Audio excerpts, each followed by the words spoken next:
आपल्या घरामध्ये पैशात जर चणचण असेल, पैसा घरामध्ये टिकत नसेल, आलेला पैसा आपल्या घरामध्ये थोडाही शिल्लक राहत नसेल, जसा पैसा येतो तसा घरातून निघून जातो, किंवा आपल्या घरातील मुलांना नोकरीविषयीच्या काही समस्या आहेत, आपल्या पतीची प्रगती होत नाही, मुलांची सुद्धा प्रगती होत नाहीत, तर ह्यासाठी आपल्याला घरामध्ये महिलांनी असा एक महत्त्वाचा उपाय करायचा आहे की या उपायामुळं तुम्हाला नक्कीच फरक पडेल. तर हा उपाय कोणता आहे या संपूर्ण विषयी माहिती तुम्हाला आजच्या व्हिडिओमध्ये मिळेल. तर तुम्ही हा व्हिडिओ कुठेही स्किप न करता व्हिडिओ शेवटपर्यंत बघा. तुम्ही जर माझ्या चॅनलवर नवीन असाल तर चॅनलला लाईक करा, शेअर करा आणि नक्की सबस्क्राईब करा. चला आता व्हिडिओला सुरुवात करूया. सर्व स्वामी सेवेकरांना श्री स्वामी समर्थ. तर तुमचं प्रिय आलयस या चॅनलमध्ये अगदी मनापासून स्वागत आहे. आपल्या घरामध्ये बघा, काही वेळेला आपण घरामध्ये कष्ट करून पैसे आणतो, पण ते पैसे पुरवठीस येत नाही. काही वेळेला पैसे असून सुद्धा आपले ते पैसे इतर गोष्टींसाठी खर्च होऊन जातात आणि घरामध्ये कोणत्याही प्रकारची बचत होत नाही. काही वेळेला बघा, खूप अशा समस्या आपल्या घरामध्ये असतात पैशाविषयी. पैशाच्या समस्या असतात किंवा घरामध्ये अशांतता असते. घरामध्ये कोणत्याही व्यक्तीला कोणत्याच कामामध्ये प्रगती येत नाही. मुलंसुद्धा मोठी झालेली असतात, पण त्यांनासुद्धा इतर ठिकाणी नोकरी मिळत नाहीत किंवा आपल्या पतीची सुद्धा घरामध्ये प्रगती होत नाही. प्रत्येक महिलेला वाटतं की आपल्या कुटुंबाची प्रगती व्हावी, आपल्या पतीची प्रगती व्हावी आणि आपल्या मुलांची सुद्धा प्रगती व्हावी. पतीला सुद्धा चांगला चांगला जॉब मिळावा, चांगली नोकरी मिळावी, मुलांना सुद्धा चांगली नोकरी मिळावी आणि आपल्या घरामध्ये सुख शांती यावी, आपल्या घरामध्ये धनसंपत्तीचा लाभ व्हावा, म्हणजेच आपल्या घरामध्ये आलेला पैसा टिकून राहावा, आपल्या घरामध्ये लक्ष्मी माता स्थिर राहावी, आपल्या घरामध्ये पैशाची बचत व्हावी, अशी प्रत्येक महिला वाटत असते. तर आपल्या घरातील कुटुंबाची आणि कुटुंबातील व्यक्तींची प्रगती होण्यासाठी, आपल्या पतीची प्रगती होण्यासाठी, आपल्या मुलांची प्रगती होण्यासाठी, त्यांना नोकरीमध्ये यश येण्यासाठी आपल्याला हा महत्त्वाचा उपाय घरामध्ये करायचा आहे. काही वेळेला बघा, आपण कष्ट करून पैसे घरी आणत असतो आणि त्या कष्टातील पैशातून आपल्याला ज्या वस्तू हव्या असतात, म्हणजे दैनंदिन गरजा, त्या आपण भागवत असतो. पण काही वेळेला बघा, आपल्याला एखादी वस्तू जरी घरामध्ये घ्यायची असेल तरी सुद्धा आपल्याजवळ पैसे शिल्लक राहत नाही. याचाच अर्थ आपल्या कष्टाला नशिबाची साथ नसते आणि आपल्या कष्टाला नशिबाची साथ तेव्हाच येते बघा, जेव्हा आपण सेवा करतो आणि प्रामाणिकपणे आपलं काम करत असतो. तर आता उपाय कोणता आहे आणि उपाय कसा करायचा, कधी करायचा याविषयी तुम्हाला सांगते.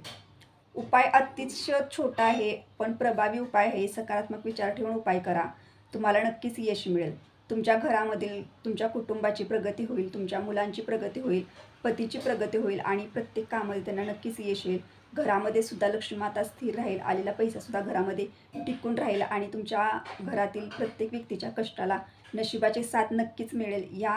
हा विचार ठेवा आणि हा उपाय घरामध्ये करा. उपाय करत असताना उपाय ज्या दिवशी करायचं, तुम्ही गुरुवारी सुद्धा घरामध्ये हा उपाय करू शकता. तुम्ही एखादा चांगला दिवस बघा, म्हणजे शुक्रवारी जरी उपाय केला तरी सुद्धा चालेल, म्हणजे महिन्याच्या कोणत्याही दिवशी तुम्ही हा उपाय घरामध्ये करू शकता. उपाय आपल्याला फक्त सकाळी लवकर करायचा आहे. म्हणजे कधी, तर बघा, ज्या दिवशी तुम्ही उपाय घरामध्ये करणार आहे त्या दिवशी तुम्हाला लवकर उठायचं आहे. महिलांची जी महत्त्वाची कामं असतील बघा, ती कामं घरामध्ये करून घ्यायची आहेत. त्यानंतर आपल्या घरातील देवांची देवपूजा वगैरे सर्व करून घ्यायची आणि सकाळी 10च्या आधी आपल्याला हा उपाय घरामध्ये करायचा आहे. तर आता उपाय करत असताना बघा, नीट लक्ष देऊन ऐका. उपाय हा महिलेनंच करायचा आहे.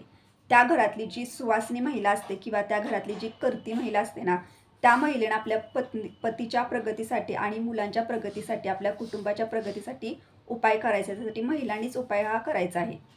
उपाय करत असताना आपल्याला सकाळी उपाय करायचा. यासाठी तुम्हाला उपाय करण्यासाठी तुम्हाला एक छोटीशी सुपारी लागेल. आता सुपारी सर्वांना माहिती आहे. घरामध्ये तुमच्या जर एखादी सुपारी असेल तर ती घेऊ नका. सुपारी एखाद्या दुकानातून विकत घेऊन या. जास्त किमतीला सुपारी नसते, म्हणजे तुम्हाला कमी खर्चामध्ये एक छोटीशी सुपारी नक्कीच भेटून जाईल. एक 5 ते 6 रुपयाला सुपारी तुम्हाला भेटून जाईल. ती सुपारी घरी घेऊन या. सुपारी व्यवस्थित असावी, कुठेही सुपारीला कीड लागलेली नसावी. चांगली सुपारी घरी घेऊन या. देवाच्या जवळ दिवा धूप आरती असणं खूप महत्त्वाचं आहे. त्यानंतर आपल्याला स्वामींना मुजरा करायचा आहे. मुजरा केल्यानंतर स्वामींना सर्व सांगायचं आहे की घरामध्ये मुलांची आणि पतीची प्रगती व्हावी, पतीला प्रत्येक कामामध्ये यश मिळावं आणि कष्टाला सुद्धा नशिबाची साथ यावी, यासाठी आपल्या घरामध्ये मी हा उपाय करणार आहे सुपारीचा. हे सर्व आपल्या स्वामींना सांगायचं. त्यानंतर तुम्हाला मगाशी मी जी सुपारी सांगितली बघा, ती सुपारी घ्यायची आहे. ती सुपारी स्वच्छ पाण्यानं धुवून घ्यायची. आपल्या घरामध्ये जे पिण्याचं पाणी असतं बघा, जे आपण पिण्यासाठी वापरतो ते पाण्यानं ती सुपारी स्वच्छ धुवून घ्यायची आहे. त्यानंतर ती सुपारी एखादी तुमच्या घरामध्ये प्लेट असेल बघा, म्हणजे डिश, एखादी जी डिश असेल किंवा एखादी छोटीशी प्लेट असेल तर ती घ्या. नसेल तरी ते एक नसेल तुमच्या घरामध्ये तर ती जी सुपारी आहे ती तुम्हाला देवघराजवळ ठेवायची, म्हणजे देवघरामध्ये ठेवायचे. देवघरामध्ये सुपारी ठेवल्यानंतर त्याला हळदी कुंकू व्हायचं आहे. त्यानंतर थोड्याशा अक्षदा व्हायच्या आहे. घरामध्ये जो दिवा आहे बघा तो दिवा ओवाळून घ्यायचा आहे. धूप ओवाळून घ्यायचा. पुन्हा आपल्या स्वामींना मुजरा करायचा, नमस्कार करायचा आणि त्यानंतर तिथं बसून आपल्याला एक मंत्र म्हणायचा आहे बघा. ओम नमो भगवते वासुदेवाय नमः. ओम नमो भगवते वासुदेवाय नमः. ओम नमो भगवते वासुदेवाय नमः. हा मंत्र आपल्याला 21 वेळा पठण करायचा आहे. तुम्हाला सर्वांना माहिती आहे की हा मंत्र भगवान विष्णूंचा मंत्र आहे आणि ज्या घरामध्ये भगवान विष्णूंची सेवा होते, ज्या घरामध्ये भगवान विष्णूंच्या मार्गातील जे पण उपाय होतात त्या घरावर लक्ष्मी मातेची कृपा राहते. त्या घरामध्ये लक्ष्मी माता स्थिर राहते. त्या घरामध्ये पैसा पुरवठ येतो. त्या घरातील प्रत्येक व्यक्तीला प्रत्येक कामामध्ये यश येते. त्या कुटुंबाची प्रगती होत जाते. त्या घरातील मुलांची प्रगती होत जाते.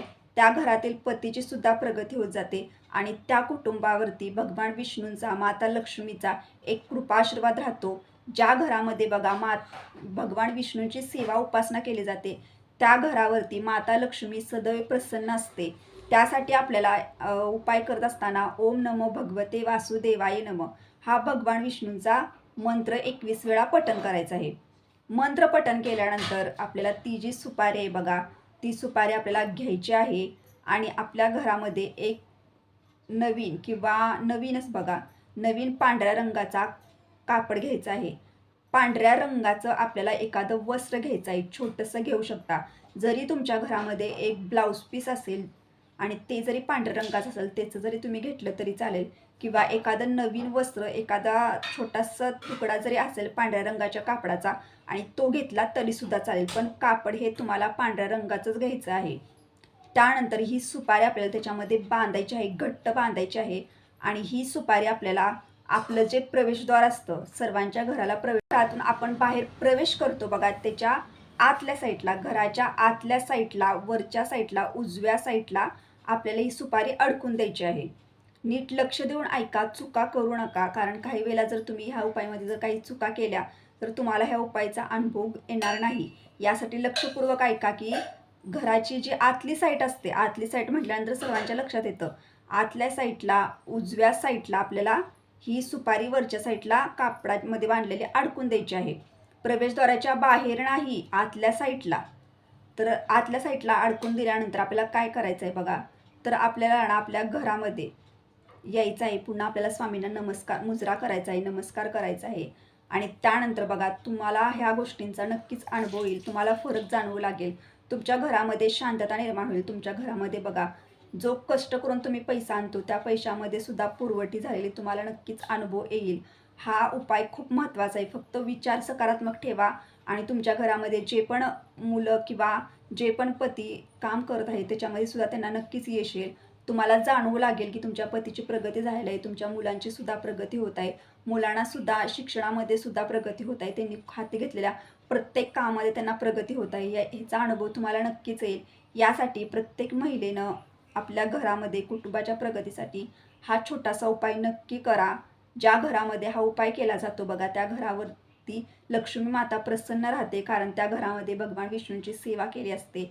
भगवान विष्णूंच्या मार्गातील हा उपाय केला असतो, त्यासाठी लक्ष्मी माता नक्कीच प्रसन्न राहते. लक्ष्मी माता घरामध्ये स्थिर राहते, त्या घरामध्ये पैसा पुरवठ येतो, त्या घरामध्ये पैशाची चणचण भासत नाही आणि त्या घरातील प्रत्येक व्यक्तीच्या कष्टाला नशिबाची साथ मिळते. यासाठी आपल्या घरामध्ये हा उपाय करायचा आहे. तर ह्याविषयी तुम्हाला महत्त्वपूर्ण माहिती मी आजच्या व्हिडिओमध्ये दिलेली आहे. तुम्हाला जर हा व्हिडिओ आवडला असेल तर लाईक करा, शेअर करा, नक्की सबस्क्राईब करा. भेटूया आता नेक्स्ट व्हिडिओमध्ये. पण सर्व स्वामी सेवेकरांना श्री स्वामी समर्थ.